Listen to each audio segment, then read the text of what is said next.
Selamat pagi, salam jumpa buat ibu bapak, saudara dan saudari, sahabat Rema yang dikasihi Tuhan. Kita kembali berjumpa, kita kembali berkumpul untuk merenungkan firman. Dan sebelum itu, pertama-tama kita nyatakan syukur kita kepada Allah, kepada Tuhan kita atas berkat hari baru, rahmat hari baru yang boleh kita terima.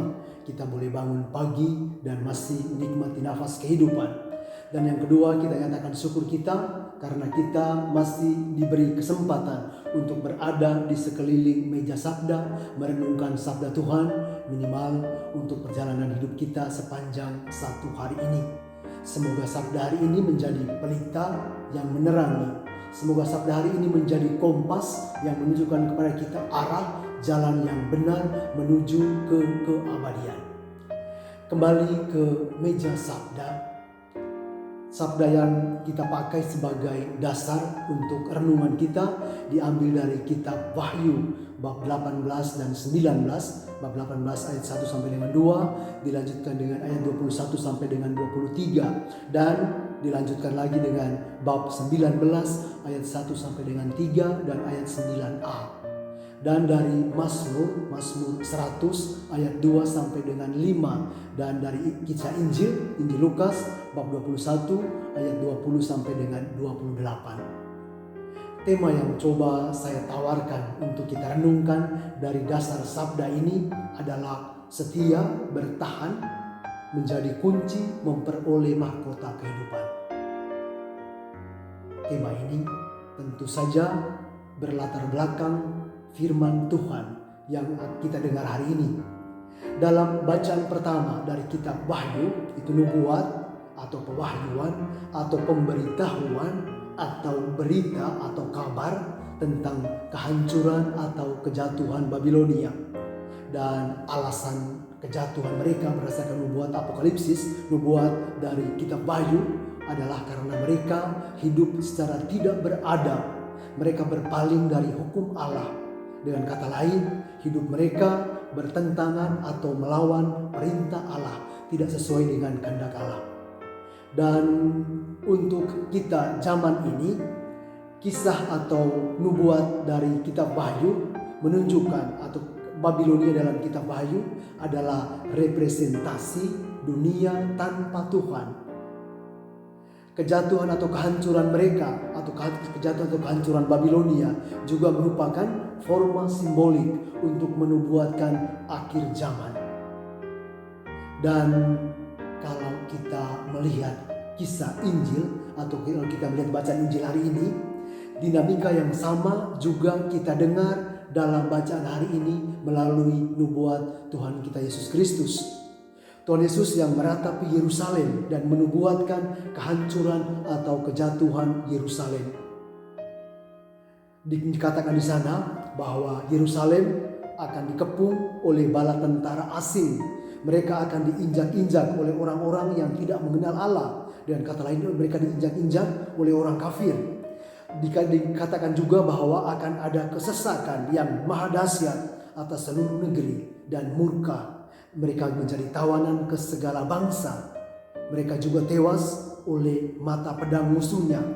Dan tanda-tanda alam yang membingungkan, misalnya seperti air bah atau juga orang-orang mati karena cemas dan takut. Itu kurang lebih gambaran pada awal nubuat baik dari kitab Wahyu maupun dari bacaan Injil.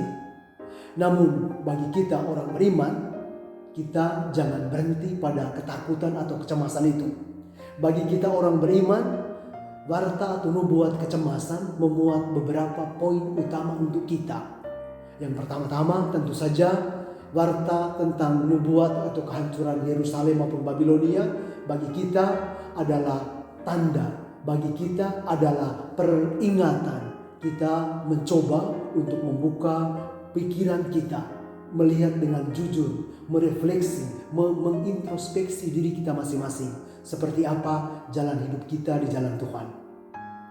Hal yang menarik dari kedua bacaan ini adalah bahwa di akhir setiap bacaan memuat janji keselamatan. Dan itulah kekhasan sabda Tuhan.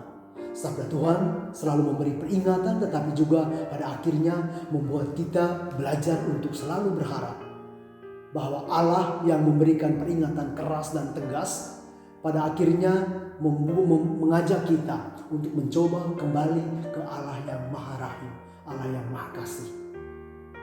Janji keselamatan itu misalnya dalam Injil Lukas, Tuhan Yesus mengatakan bahwa pada waktu itu orang akan melihat Anak Manusia datang dalam awan dan segala kekuasaan dan kemuliaannya.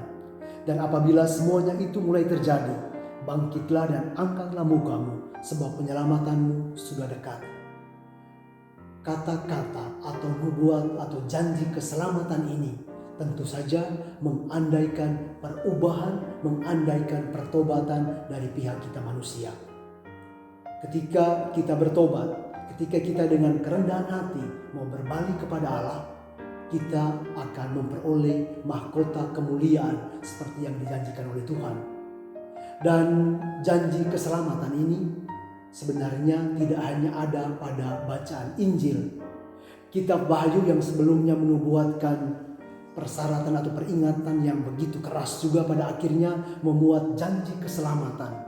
Pada bab 19 ayat 1 dikatakan bahwa haleluya, keselamatan dan kemuliaan dan kekuasaan adalah pada Allah kita, sebab benar dan adil segala penghakimannya.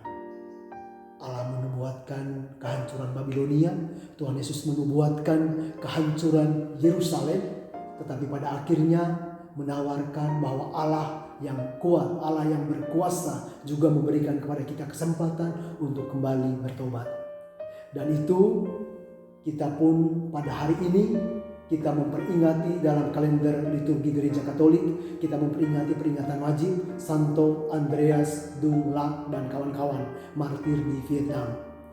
Dan kemartiran mereka menjadi contoh, menjadi tanda yang sangat jelas bagi kita Gereja Katolik bahwa kesetiaan atau kemampuan untuk bertahan dalam kesukaran penderitaan akan memperoleh keselamatan atau ganjaran keselamatan di kehidupan yang akan datang.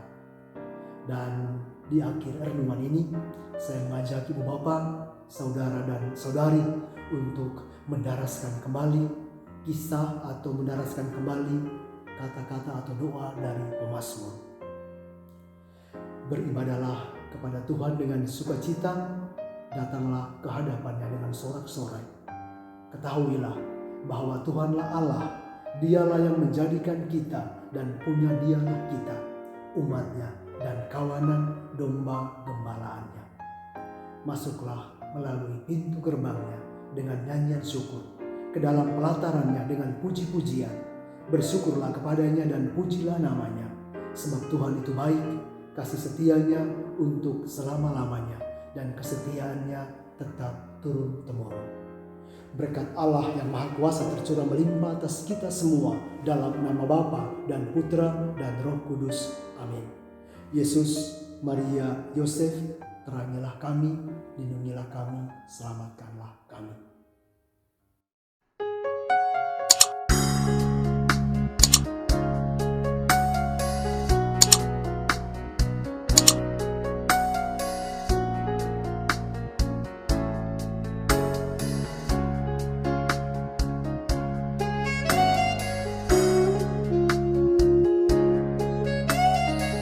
Sahabat Rema, sampai jumpa dalam program berikutnya.